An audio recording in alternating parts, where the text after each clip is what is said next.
Hello friends, welcome to Anikthiya kitchen. இன்றைக்கி நம்ம பார்க்க போகிற ரெசிபி பார்த்திங்கன்னா கஜூரு. இந்த தீபாவளி ஹாலிடேக்கு வீட்டில் செஞ்சு கண்டிப்பாக ட்ரை பண்ணி பாருங்கள். வெளியே கிறிஸ்பியாகவும் உள்ள சாஃப்டாகவும் ரொம்ப சூப்பராக இருக்கும்.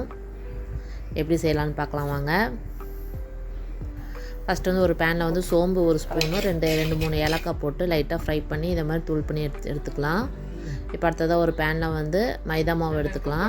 3 கப்பு மைதா மாவும் ஒரு கப்பு கோதுமை மாவும் ஆட் பண்ணியிருக்கேன். நீங்கள் முழுசாகவே கோதுமை மாவு கூட செய்யலாம்.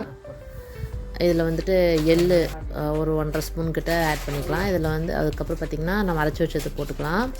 சோம்பு ஏலக்காவும் அதுக்கப்புறம் ஈஸ்ட் ஒரு பேக்கெட் போட்டுக்கலாம். இப்போ வந்து ரவை 1 கப்பு, சர்க்கரை வந்து 2 கப்பு, அப்புறம் வந்து ஒரு முட்டை உடச்சி ஊற்றிட்டு எண்ணெய் இல்லைன்னா நெய். நான் வந்து நெய் எடுத்திருக்கேன்.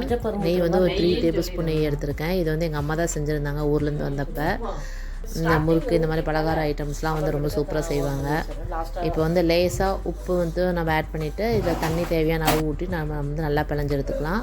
தண்ணி வந்து நீங்கள் பார்த்து தான் ஊற்றணும். நீங்கள் சர்க்கரை போட்டிருக்கனால சர்க்கரையிலேருந்து தண்ணி வந்து நல்லா ஈஸியாக வெளியே வந்துடும். அதனால் லேசாக கொஞ்சம் கொஞ்சமாக ஊற்றி பிணைஞ்சு எடுத்துக்கலாம். ரொம்ப தண்ணி போட்டுட்டிங்கன்னா அப்புறம் வந்து நெகட்டிவே முடியாது, ரொம்ப இதாகிடும். இப்போ எல்லாம் ஒன்று சேர நல்லா பிணைஞ்சு எடுத்துக்கலாம். இங்கே பாருங்கள், இப்போ சூப்பராக நல்லா பிணைஞ்சாச்சு. இப்போ வந்து கொஞ்சம் நேரம் ரெஸ்டிங் டைம் கொடுக்கலாம். ஒரு 1 ஹவர் வந்து நம்ம க்ளோஸ் பண்ணி ரெஸ்டிங் கொடுக்கலாம். இப்போ 1 ஹவருக்கு அப்புறம் இதை வந்து நம்ம எடுத்து எப்படி நம்ம ரொட்டியெல்லாம் பண்ணுவோம் இல்லையா, அந்த மாதிரி நான் எடுத்துக்கலாம். இந்த ரொட்டி வந்து மெலிசாக பண்ணுவோம். இந்த கஜூருக்கு வந்து கொஞ்சம் குண்டா, அதாவது ஒரு இன்ச் அளவுக்கு கொஞ்சம் குண்டாக வந்து நம்ம நெகட்டிக்கணும். ஃபுல்லாக ரவுண்ட் ஷேப்பில் நெகட்டிட்டு அதுக்கப்புறம் உங்களுக்கு எந்த ஷேப்பில் வேணுமோ வந்து நீங்கள் அப்படி கட் பண்ணிக்கலாம். ஆனால் பட் கஜூர்னால் டைமண்ட் ஷேப் தான் வந்து சூப்பராக இருக்கும். அது மாதிரி வந்து அம்மா வந்து டைமண்ட் ஷேப்பில் கட் பண்ணிக்கிட்டாங்க.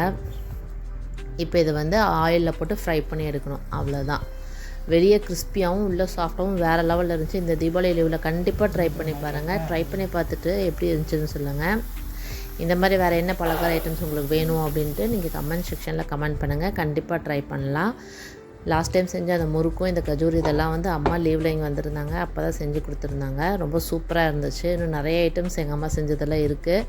ஒன்று நான் டைம் கிடைக்கும் போது போஸ்ட் பண்ணுறேன். சாப்பிட்டு பார்த்து இதே மாதிரி செஞ்சு சாப்பிட்டு பார்த்து எப்படி இருக்குன்னு சொல்லுங்கள். ஹாப்பி தீபாவளி. பாய்.